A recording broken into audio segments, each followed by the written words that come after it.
What we're doing here is we're trying to make some fire starters. Just kind of mess around today, have some ideas, want to see how they're going to work out. But they should work out fine because they are a petroleum-based product and they should burn fine, with the exception of the cotton and some of the dryer lint and things like that.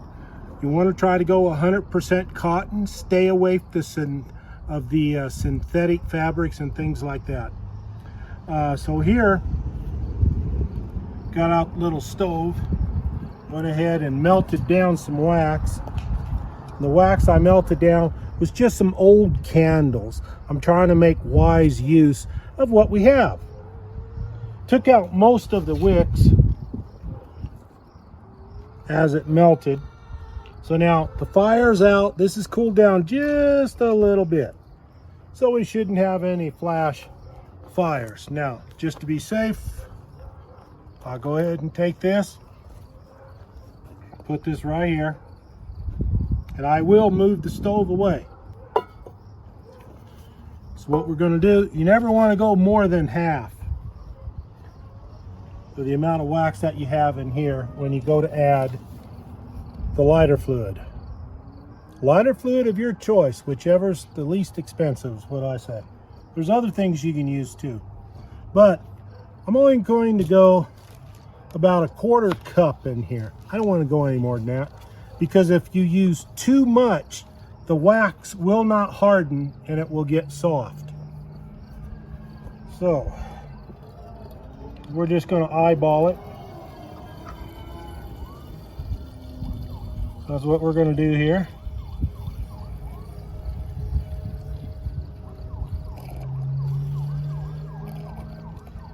Okay, it's about 1/4 cup. Again, you want to be careful with this. This here is extremely flammable. Sorry about the background noise, but that's life by the homestead. About 1/4 cup. Put this in here. Now you just don't dump it in there.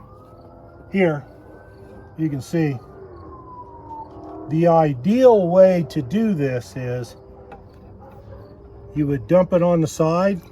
I'm showing you chemist techniques. But anyway, that's okay. You'd anyway pour it on side, let it roll down to the fluid because you're unsure of the reaction. Oh, there's a bunch of different things you can do. You stir that around. Now, what else did I put in here? I'll stir that around because remember, these here are all petroleum-based products, so they should mix very, very well. I put in some petroleum jelly. A lot of people say Vaseline, but Vaseline is the name of a brand product, so it doesn't make any difference. Of course, we use the least expensive kind. We've had this in storage for years and years. So I put 1.5 ounces, that's what it was, right? 1.5 ounces of this in there.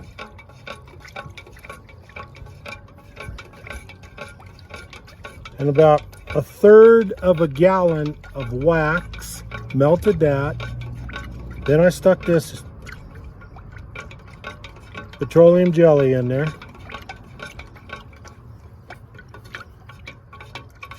1/4 cup of lighter fluid.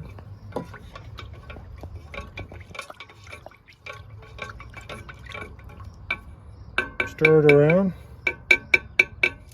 So here we go. Here, give that a moment to saturate. Get it up. Let it go ahead and drip off.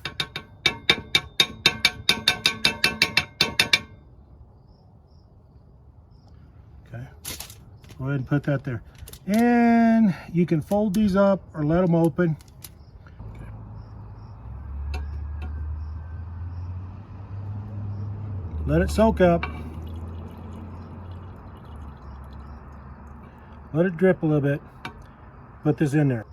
If these do not harden up the way they're supposed to, if they're too soft, that means you put in too much lighter fluid. You could just cut this recipe differently, where you just do the wax, paraffin wax, older candle wax, what have you, and just add the lighter fluid without adding the petroleum jelly. The reason why you use the lighter fluid is because it is easily ignitable. Last thing you want to do is make something that's supposed to be a fire starter and you can't get it lit. Then a little bit later on, once everything cools down, we'll go ahead and use this to start a fire. Just keep dipping it down, letting it drain. Now these here are the smaller pads, but I couldn't find any larger ones at the price range I was willing to pay for them. They're not really that expensive, but like I said, we're using what we have. Here we have egg carton, cardboard egg carton with dryer lint and a cotton ball on top. I will go ahead and pour in here, let that saturate, and then cut these individually. Just cut it down and then this way. Then that way you'll have a bunch of these put in a plastic bag and store, like maybe for a larger campfire to get a fire started, either in your barbecue or in your fire pit or in the campfire section of wherever it is you're going. And this here would be something you would probably want to, not too crazy about backpacking it in, just simply because it's more weight. And if you carry a lot of these, it's like, okay, how many days you're going to stay? So you just go ahead and just put them in a bag and keep them in a cool place, and it should not be any problem. Okay. Yeah, I think we got all of this. Only had enough candle wax to get this, maybe a couple more and get these. Now, as it cools off, this is going to get harder.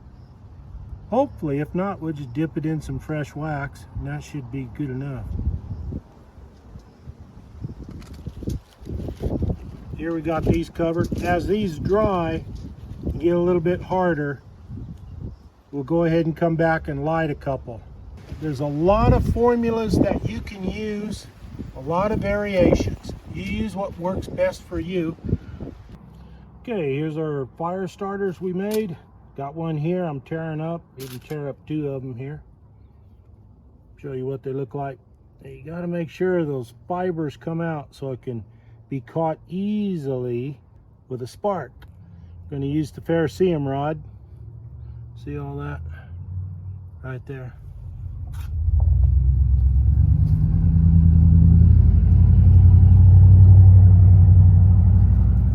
Bushcraft black.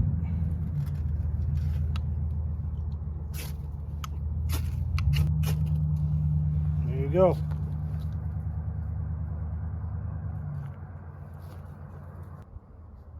It's windy today, so I got to be careful with this.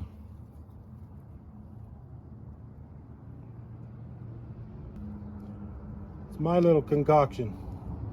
It'll work. You can do it. Don't ever forget that. This will help you light all of this in a much larger fire.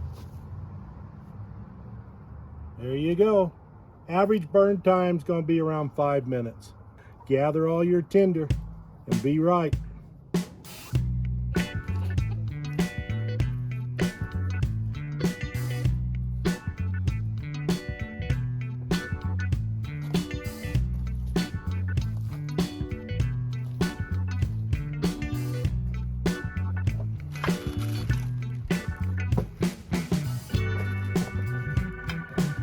You could just call this Sparky.